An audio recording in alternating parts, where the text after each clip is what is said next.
ध्यान दीजिएगा, क्वेश्चन है संदूक वाला, ठीक है ना। इस क्वेश्चन में समझना है संदूक जो होता है ना, बक्सा, बक्सा को समझना है, ठीक है ना। कह रहा है कि एक ढक्कनदार संदूक है जिसकी काठ की मोटाई ना 2.5 सेंटीमीटर है, उस लकड़ी का बना हुआ है। यदि बाहर से उसकी लंबाई, चौड़ाई और ऊंचाई दे रखा है, ठीक है, तो काठ का आयतन पूछा है, उसमें प्रयुक्त लकड़ी का आयतन पूछा है। सिंपल सी बात समझिएगा कि बक्सा अगर है तो पूरा ठोस होगा नहीं। अगर पूरा का पूरा ठोस होगा तो उसमें सामान रखेंगे कैसे? सामान रखने के लिए अंदर से वो खोखला होगा और काठ का एक परत होगा। बस यही निकालना है हमको कि उस काठ का आयतन क्या होगा, ठीक है। तो काठ के आयतन निकालने के लिए क्या करना है कि बाहरी माप से एक घनाभ बन रहा है। बाहरी माप से क्या बन रहा है? एक घनाभ बन रहा है ना। और उसमें जो काठ लगा हुआ है, तो काठ के मोटाई को छोड़ करके अंदर का जो खाली स्थान है जिसमें हम सामान रखते हैं, उसका भी तो कोई माप होगा, है कि नहीं। तो उस माप को भी निकाल लेंगे और बस बक्सा के संपूर्ण आयतन में से उस खाली स्थान के आयतन को घटा लेंगे तो काठ का आयतन निकलेगा। क्यों? क्योंकि खाली स्थान और बक्सा के बाहरी भाग के बीच केवल और केवल काठ है ना। क्योंकि सामान अगर रख करके बक्सा को भरेंगे तो पूरा भर जाएगा, भरेगा कि नहीं भरेगा? तो बात यही है। तो थोड़ा सा ध्यान दीजिए, यहां पर देखने वाली बात है, करना क्या है कि बाहरी माप में से हम काठ के मोटाई को घटाएंगे तब हमारा क्या मिलेगा? आंतरिक माप मिलेगा। लेकिन काठ की जो मोटाई होगी, एक तरफ काठ की मोटाई, अगर मान के चलिए कि इस तरह से बक्सा है ना, तो इसके अंदर खाली स्थान इस तरह का है ना, तो जितना माप ये है काठ का उतना ही माप नहीं यहाँ है। तो लंबाई में मोटाई दुगुना होके घटेगा, चौड़ाई में भी दुगुना होके घटेगा और ऊंचाई में भी क्या घटेगा? दुगुना होके ही घटेगा, तब आंतरिक माप आएगा। तो यहां से देखिए कि गिवन है क्या कि बक्सा कह लीजिए, संदूक कह लीजिए, संदूक का बाहरी माप,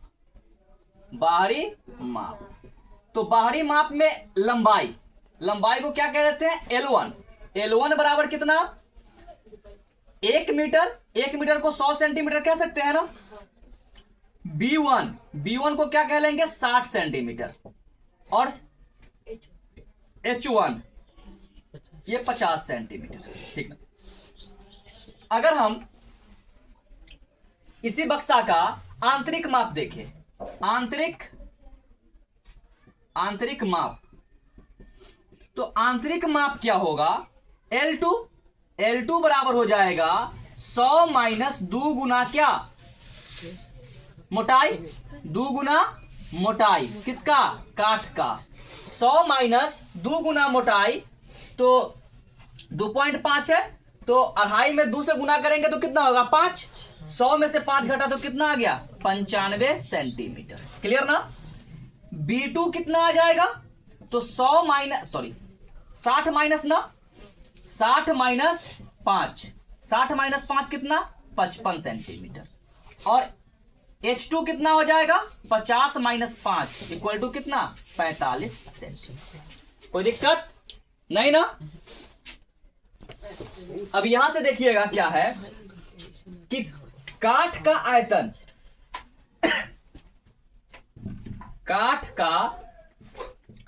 आयतन बराबर क्या होगा?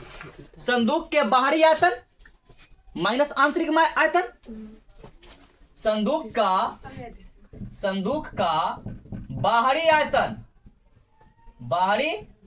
आयतन घटाओ संदूक का आंतरिक आयतन, ठीक है ना। तो यहां से काठ का आयतन बराबर हो जाएगा संदूक के बाहरी आयतन L1 B1 H1 minus L2 B2 H2, ठीक है ना। इसका लंबाई को हमने क्या माना है? L1, इसकी चौड़ाई को B1 और इसकी ऊंचाई को H1। लेकिन आंतरिक माप में L2 B2 और H2 चल रहा है। अब दोनों माप को लिख देंगे, ठीक है ना। तो ये 100 गुना 60 गुना 50 माइनस 95 गुना 55 गुना 45, ठीक है ना। इसको गुना करके लिखेंगे। ये तो हमारा आ गया 6 पंचे के 30, 30 2 और 2 4, इतना जीरो। इसको गुना करके लिखना होगा, ठीक है ना। लिख लेते हैं। देखिए ये हमारा आ जाएगा 23 51 25, ये आ जाएगा हमारा 23 51 25। अब इसको को घटाएंगे तो कितना आएगा, भी बराबर आ जाएगा 0 में से 5 गया 5, 9 में से 2 गया तो 7, 9 में से 1 गया तो 8, 9 में से 5 गया तो 4, 9 में से 6 गया तो 9 में से 3 गया तो 6 सेंटीमीटर क्यूब। यही आयतन है किसका, काठ का आयतन है, काठ का आयतन, ठीक है ना। तो ध्यान दीजिए, बस यही बात है।